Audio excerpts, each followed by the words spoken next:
Hey guys, Peter here to tell you about the latest from Crisix Full HD, out April 15th on Listenable Records. The album has 11 tracks, 42 minutes in length, and this is the band's 6th full-length studio album. They are a Spanish thrash metal band. Now, as far as the design goes, this record doesn't break the mold. It doesn't offer anything that I wasn't expecting it. But it offers exactly what it needed it, which is a constant sound, a constant presence, very linear, very balanced, very compact record from start to finish. This is Crisix, this is thrash metal. All you want is pedal to the metal from start to finish. You want the album to have high octane, high energy, to really transport the listener fast, quick, with heaviness, and that's exactly what this album will do across all 11 songs. Being 42 minutes in length, it helps. It adds to the playability of the album. It makes the record feel more engaging, more entertaining. It doesn't allow the record to become overbearing and overstretched. So all the right condiments in order for the album to have great playability. Now, once you get into the sound, this is where things get interesting. I feel like this is an album that has patterns, perhaps one above all else, one that really emerges as the defining effect in terms of how the soundscape is going to be processed by the listeners. This is an album that has a sound starting point, and then it allows the sound to move and grow and morph and evolve from that starting point all the way where it needs to reach, making the album feel a lot bigger, a lot more stretched out, giving a sense of movement, not just from song to song, but within the songs themselves. The starting point is perhaps the cymbals on the drums and the bass. They're definitely on the low end of the spectrum. Then in the middle to upper end, you have the drums. The drums play a role of connecting the lower part of the spectrum with a higher part of the spectrum. And on that higher part, you have the guitars. Then when you wrap everything together, you need a cherry on top. The cherry are the vocals. This is the experience that you're going to get more often than not throughout this entire record. Now, there's songs where the sound feels more compact. You don't see necessarily the starting point. You don't see necessarily that sense of growth and that sense of movement because everything is coming at you together at once. But if you break down most of the tracks on this record, I feel like you're going to realize that there is that movement, there is that sense of progression, there is that bottom end of the sound spectrum, and then how you evolve from that bottom end all the way to the top, allowing the songs to feel more energetic because there's a sense of rising, there's a sense of movement, there's a sense of growth that's really put forward by what the drums are doing in connecting both ends, and then having the guitars right on top becoming the motor that pushes this record forward. Now, the guitar sound throughout the entire album is phenomenal. When you have a record like this, when you look at a band like Crisix, obviously they depend heavily on what the guitars are doing, this album being no different. I like the solos because they added flavor, they added energy, they added value to the songs.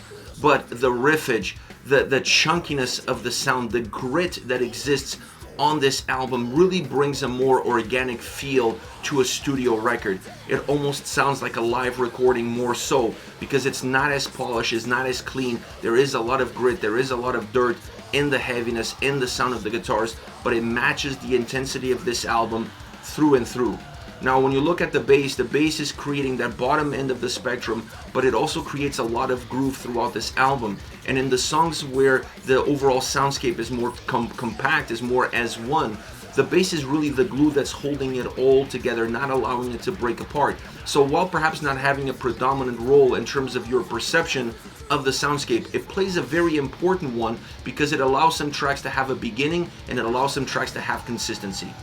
The drum sound is also phenomenal on this album. I really like what they did here because they allowed one element to play two different roles. It gives you a sense of a starting point with the cymbals splashing, thinning out the sound, allowing you to feel like that's exactly where the sound is originating, and then creating a little bit of a bridge towards the guitars, allowing the drums to push forward, making the guitar sound heavier at times because it has the drums behind it. So a lot of movement, a lot of power. The drums have a very important but not necessarily predominant role in terms of how they jump into the forefront. They always feel like they're in the back seat, but they're definitely barking out the orders and giving the directions as far as the overall soundscape is concerned.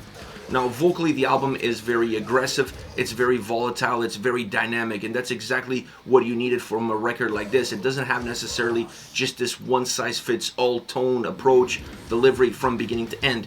It's not all over the place either, but it does add life, it does add energy, it does add a sense of movement that it's really important when you have everything else staying as compact as it is. So I really like the vocal performance because it enhances the aggression of the sound, it enhances the aggression of the songs, the intensity that they have, the movement that they provide, and it's the perfect partner. And then how it sits in the mix, really being that cherry on top, it allows everything else to be behind it and allows it to push the vocals even more further into the listener, making them even more impactful from an overall perspective.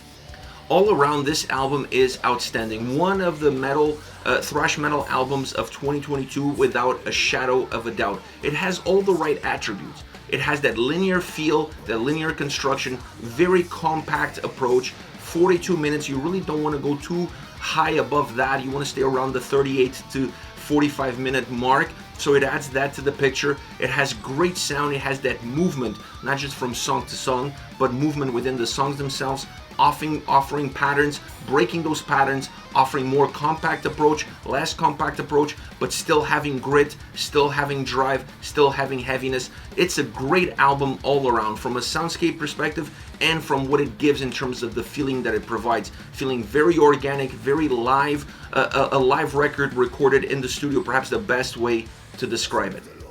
Now, as far as favorite songs are concerned, I want to start off with Extreme Fire Hazard, just a face-melting, ripping track from the get-go.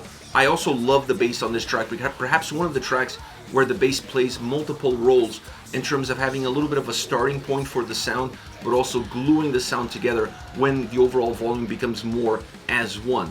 Great track in terms of how it propels itself, never really feeling like it's slowing down. It has great movement, takes the listener along for the ride with it. The guitars and vocals really lead the way. Everything else is in the background. Everything else is pushing those guitars into the forefront, pushing those vocals into the forefront. Using some backing vocals in the chorus, it adds a pop. It makes the song really emerge or feel slightly different. Works really well. Once again, bringing that live atmosphere into the studio, allowing the track to be able to have that more organic feel, that more sense of togetherness. Really important for these songs, really important for this band. They do it extremely well, and on this song it really makes the track stand out in the crowd. A great old school thrash metal track with some more modern elements in terms of how it's put together, in terms of how it is mixed. Next you have Beast, and it is a beast of a track. Very linear from start to finish. Doesn't really change, doesn't really evolve, doesn't really go anywhere. It doesn't matter if you're in the verses or in the chorus, everything stays very compact, both musically and vocally. Everything stays very together. The bass on this song, it's kind of the glue that holds it all together. It's not the starting point, but more of the connecting factor that allows the overall volume to feel very consistent from start to finish. But you almost don't want anything out of this song. It is a beast, and because it is a beast, it needs to stay that way consistently throughout the entire track, and that's exactly what it gives you. Pedal to the metal, aggression, intensity, heaviness from start to the end. Last but not least, we have Escape the Electric Fate. This is the last track on the album, and this song offers something that no other track offered before. It had a Spanish guitar to intro. That Spanish guitar stays in at some key moments throughout the song, giving the track a little bit of a flamenco vibe. Really different from anything else on this record. This track really stands out from that almost folk element that they added to the overall soundscape of the song. Using that Spanish guitar really changes the dynamics, but it's not the only element that really brings that flamenco flavor. There's more to it that allows that to be a texture, to be an add-on, a great add-on, because it allows a song to have similar elements as far as the movement, as far as the linear approach, as far as the aggression, as far as the intensity, as far as the vocals, but adding that one element, adding that change, adding that flamenco vibe into how the song starts and how the song develops really sets it apart without changing almost nothing else. I like this song because of that change. I like this song because of that difference. How well it was integrated into the track made the song feel even better. This is it. Crisix Full HD out April 15th. Once again, one of the best thrash metal albums of 2022, no doubt about it. Go check it out. Let me know your thoughts on the singles. Use the comment section below. I'll be reading those and getting back to you. Take care, guys.